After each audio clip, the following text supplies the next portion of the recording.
According to a recent CNN headline, a new poll shows President Biden needs to be worried about potential Green Party nominee Cornel West. Let's watch. Axelrod tweeting, quote, in 2016, the Green Party played an outsized role in tipping the election to Donald Trump. Now, with Cornel West as their likely nominee, they could easily do it again. Risky business. This comes as less than 40% of Americans say they view Biden or Trump favorably. Almost 1 in 4 voters, in fact, say they don't like either candidate, which is a key part of Cornel West's pitch. I just thought about all the creative, imaginative, courageous fellow citizens that I meet, and how do we end up with the two candidates? Trump on the one hand, Biden on the other. Good God. With Brother Trump, you've got a gangster in the objective sense. And with Biden, again, I love the brother, but he's a hypocrite. And he's pushing toward World War III when you talk about what he has to say about China and Russia. Later, host Aaron Burnett discussed West's spoiler campaign with the panel. Let's watch some of that.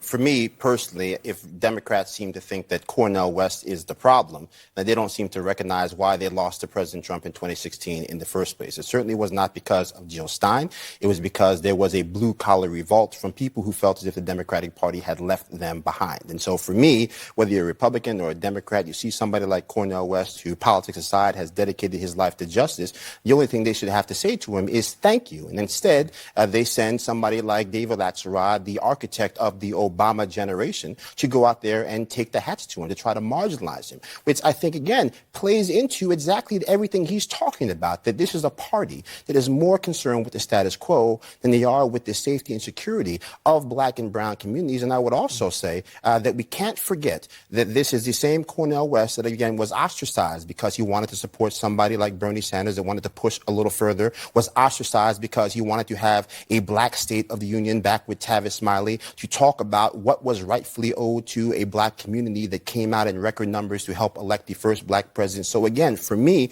it just confirms what many believe is that the Democratic Party seemingly has forgotten about what they claim is their core conviction, trying to make sure they can deliver results to multi-generational poverty and despair for the people that effectively are the bedrock of that party. First of all, this idea that it's the Green Party's fault that Donald Trump won is wrong, and it needs to be rejected. It is not the Green Party's fault. It's not the Libertarian Party's fault when an election goes one way.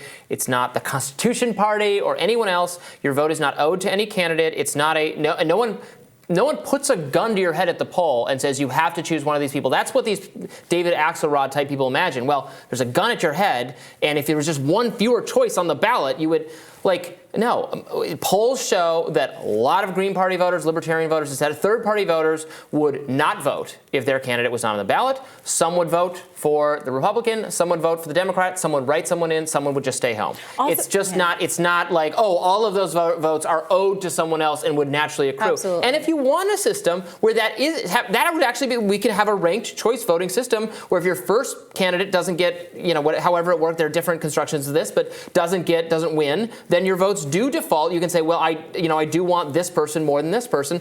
And I would support that. We should absolutely have that system, but it's the two-party system that stands in the way of that. So they can't 100%. oppose that system and then say, but your vote is owed to us. The Democratic Party and Republican parties both have actively tried to undo Democratic efforts to pass ranked choice voting on ballot initiatives in states like Maine. They are oppositional to it because they know they preserve their power by doing what David Axelrod is doing, which is to put a proverbial rhetorical gun to people's head and say that if you don't vote for the Democratic candidate, you are in effect voting for Donald Trump. Now, I think that man in that clip was incredibly well-spoken and very adeptly characterize what happened in 2016, something that the Democratic Party has refused to reckon with all of these years later. To them, there was no failure on the behalf of their historically unpopular candidate. The fact that the DNC chose Hillary Clinton despite the broad public support of Bernie Sanders. The fact that it gave delegates from West Virginia, where Bernie Sanders won every single county, to Hillary Clinton, the clear election rigging. They take no responsibility for any of that, and instead threw their lot in behind this historically unpopular candidate who, unsurprisingly, frankly, lost that contest. And as they're looking again toward Joe Biden, whose favorable numbers are low, much lower, I should note, than RFK Jr.'s numbers.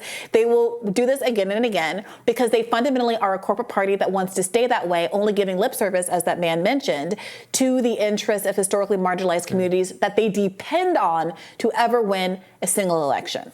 Well, in a different CNN panel discussion, we have another clip. This was hosted by Allison Camerata. Commentators were decidedly less open to taking a different spoiler candidate, Robert F. Kennedy Jr., seriously. Let's watch. RFK Jr. has raised a lot of money. See, you're laughing, but he has raised a lot of money. $3 million within a 3-day span at the end of the quarter, $6 million between April and June. Is it time for Democrats to take him seriously, Bakari? Absolutely not. You know how it's just Robert F. Kennedy Jr. Is the embodiment of everything that's wrong with social media. He is a caricature. He is, they say the apple doesn't fall far from the tree. I mean, he's rolled off the orchard. He is not his uncle. He's not his father. I'm not sure why he's running for president other than just some reason to build up his own self.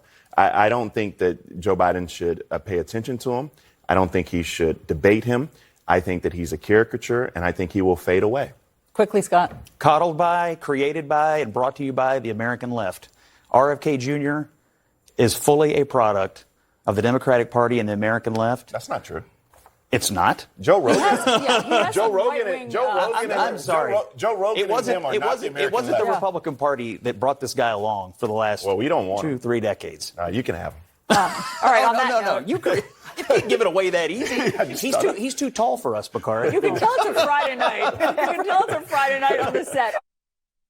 Two establishment acolytes pushing back and forth of someone who has captured legitimate populist energy. Neither understanding the appeal or the base or what's going on with RFK Jr. from different angles, trying to say, because that was a remarkable job of two people, again, who ostensibly disagree. These are your talking heads arguing, but they're both disdainful of him, and they want to blame the other for having something to do with him. Yeah, I bet they can both agree on like Chris Christie being great. So great. Yeah. Of course, RFK Jr. has some actual leftist views on energy and environment that come from a rich history of left Student activism, debt cancellation, affirmative on action, economics. Joe Rogan you could say, well, Joe Rogan he endorsed the most left candidate in the race. Yep. He endorsed him, the most left person. But it is true that there are other issues that animate RFK Jr. that, including his views on COVID efforts, including what he has to say about Ukraine, which is something the left believes, but is now has kind of Republican appeal. It's a mess. It's messy. It reflects the messiness of the actual views of the American people, of working class people, of people who are not captured by the elites of either party, who are distrustful of sources of information, who have felt lied to for the last few years with COVID, and then going back and all the way back to Occupy Wall Street and the Iraq War and everything, who don't trust what the people on that panel had to say. Yeah. And it's not specifically leftist, but it has roots in all of these things, and because it's not simple and it's not easy, and there's not a one word slur you can use to describe it. I mean, they try. It's anti-vax, right? Yeah. Then they don't understand it. Yeah. Bakari Sellers is deeply conservative as a human being. He has a super PAC that he's aligned with that spent $1 million to try to unseat Rashida Tlaib, who, whatever you want to say about the failures of the squad, has been among the most principled actual leftists in Congress. Bakari Sellers is an admitted, self-described AIPAC sycophant who, like many of the black and brown electeds in New York State in particular, have aggregated political power around themselves by aligning specifically with the Israel lobby, and has had his personal politics driven largely by that affiliation as opposed to anything that's of interest to black and brown people who are living in the United States of America. But they get to call themselves progressives and hold themselves out as such because they are literally people with melanin in their skin. And frankly, I think it's disgusting that they're unable to recognize RFK Jr. certainly has his fault, and we started this talking about Cornel West, who is someone who has genuinely been a fighter for his entire life for the interests of marginalized communities like poor people, working class people, and racially marginalized communities in the United States for his entire life, and has respect from people across the political spectrum because of that, and is willing to talk to people across the aisle.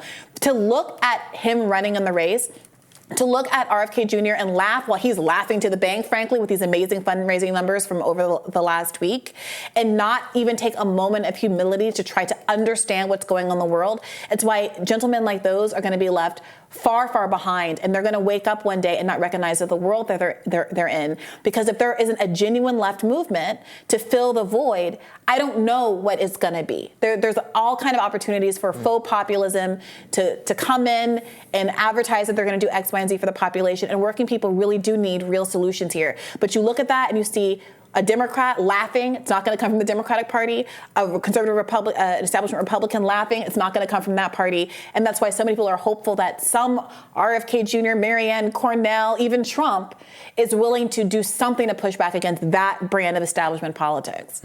Indeed. We'll have more Rising right after this.